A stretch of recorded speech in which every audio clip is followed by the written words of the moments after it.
Happy birthday to you. You're the son of the day. Congratulations.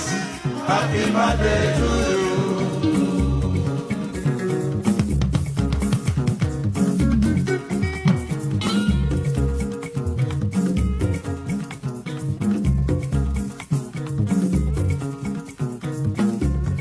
Lọ́jọ́ ìbí ẹ, ẹ kú àṣeyẹ, ẹ̀mí aṣọ ọkọ ẹ.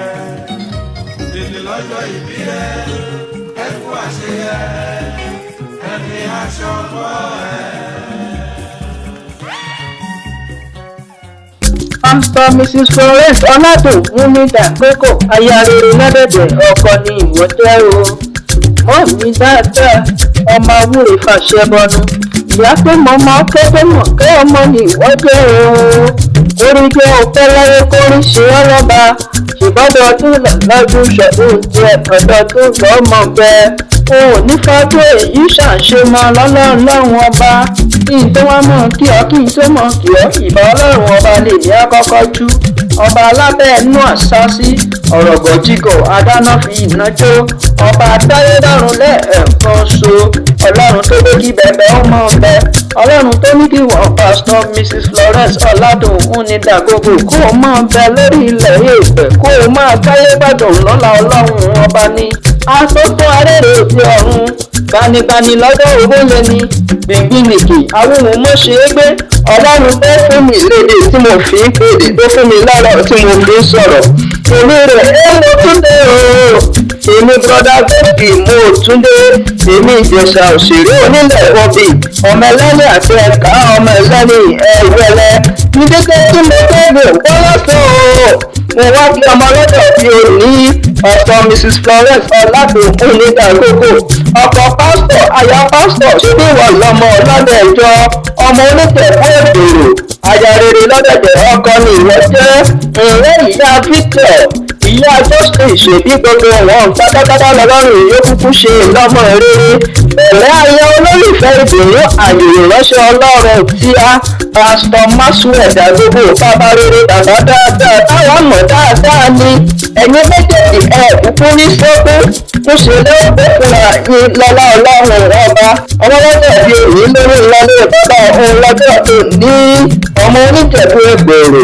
Ẹ̀yin lọ́wọ́lọ́wọ́ ẹ̀yin ránṣẹ́ lẹ́ẹ̀kan ọmọ awúre fàṣẹ bánú. Ìjẹ̀bú ẹgbèrò ọmọ awúre là ọmọ awúre fàṣẹ bánú nílé bàbá tó bí ọlọ́mọ. Ẹ̀yin lọ́mọ lọ́dà tá àjèjì gbọ́dọ̀ wọ̀. Àjèjì tó bá wọ gbọ́dọ̀ nílé bàbá ní irú wọn á máa tẹnu ọgbọ́ra. Òkú Ìjẹ̀bú kì í sùn lẹ́lẹ̀ bí wọ́n kú lọ́mọdé rere wọ́n ṣọ̀fọ̀ wọn. Ọmọ èkùrù kàn mú dà ọmọ ojúlé owó ọmọ èkúté yàn án ná ọmọ arúgbìn ni owó ṣàfẹ́fẹ́ nílé bàbá ẹ̀yìn. Ìjẹ̀bú ìlẹ̀ ọmọ awúre fàṣẹ bánú. Ọwọ́ ìsáwọ́ ṣe kí Ìjẹ̀bú Jesa máa mọ̀. Òkè tó wá ṣe ìdájọ́ ẹ̀làgbọ̀rọ̀ ti ẹ̀yìn láṣọ àwọn àjẹsà. Gbogbo ọmọ Ìjẹ̀bú wọn máa bù jálẹ̀. Ọmọ afẹ́rẹ́ tí ẹni fẹ́ yan gan. Ìran bàbá yín ló kọ́ náwó dọ́là tẹ́lẹ̀ tó tó kọ́wé dé. Òyìnbó tí wá gbówó dé olówó tí wà pọ̀ sí nílé yín gangan. Ọmọ lọ́dọ̀ bí òní mo wá bá ọ̀tún bá ìdúpẹ́ lọ́wọ́ ìlànà ọba. Ọba tó fi ọrẹ́ lọ́dún rẹ̀ ń lò pé ìfilówólówó lẹ́sẹ̀ lẹ́ẹ̀kan lágbára ọlọ́run ọba kó kókó tó ìran ọ̀bẹ ní bẹ́sù. Ìwé àtẹ́lẹsẹ̀ ní tẹ̀nà. A ò ní gbọ́lá burú sí ọmọ lọ́dọ̀ bí èyí. Ọwọ́ tọ̀gẹ̀dẹ̀ tágbé ló fi ń nara rẹ̀ nígbà yìí. Ó sọ̀pọ̀ rẹ̀ láyé láàyè láṣẹ ọlọ́run ọba mi. Ire àníkún owó àtàdèrè ọjà ni kó máa ń tẹ́tì ọjà yìí. O ò ní pípọ́ ìpópín, o ò ní farágbà ìwẹ̀. Ọdọọdún ní sápé ń wé ọdọọdún lè wà ń wà ọdọọdún ló mọ bẹ́ẹ̀. Happy birthday to you mo ní ìpínlẹ̀ èkó ni wọ́n bókè ìdíje òkè ìjẹ́ òkè mu níṣẹ́ òkè lẹ́yìn gbogbo wọn níṣẹ́ lọ́wọ́ mọ́ lẹ́yìn àwọn ọ̀gá rẹ lọ́kọ̀ọ̀kan èkejì. Ǹlẹ́ ọmọ ń ṣe ní ọ̀yọ̀yọ̀ ńlọ ọ̀yọ̀yọ̀ bálẹ̀ mọ́ ohun tó ṣe ní òní pa ní happy birthday to you Pastor Mrs. Florence Ọládòkun ní Dàgbékò. Èmi Broda Gbemsky olórí ìyẹ̀ wá sọ wípé níre là ń sọ̀rọ̀ atare níre là ó máa sọ̀rọ̀ rẹ. Ó jèrè àwọn ọmọ tó bí ọkọ rẹ ò ní dá ọkọ ọlọ́kọ ọmọ rẹ ò ní dá ọmọ lọ́mọ.